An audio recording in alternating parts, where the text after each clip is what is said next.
প্রিয় সংগঠন বাংলাদেশ জাতীয়তাবাদী বিএনপির পক্ষ থেকে আমাদের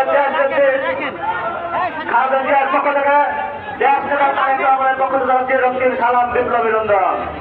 প্রিয় সাথীরা বন্ধুরা, আপনারা জানেন এই অল্প কয়েকদিনের মধ্যেই আমার নেতা, আমাদের নেতা, দেশ নেতা তারেক রহমান শুধু বলছেন আমি বাংলাদেশে আসব।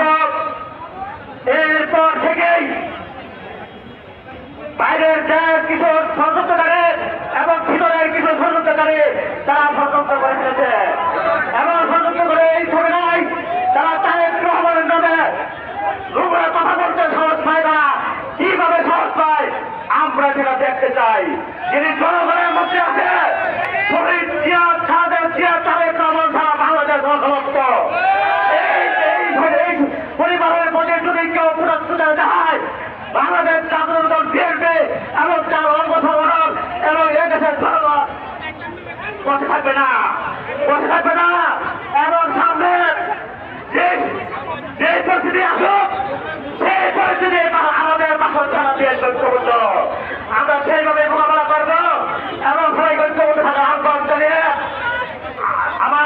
আমাদের নেতা তারেক রহমানের নির্দেশে যে 31 দফা, 31 দফাকে বুকে ধারণ করেন, শহীদ জিয়ার আদর্শকে বুকে ধারণ করে আমরা বেঁচে আছি। এই কথা বলে সবাইকে ধন্যবাদ জানিয়ে আমি আমার বক্তব্য শেষ করছি। আচ্ছা।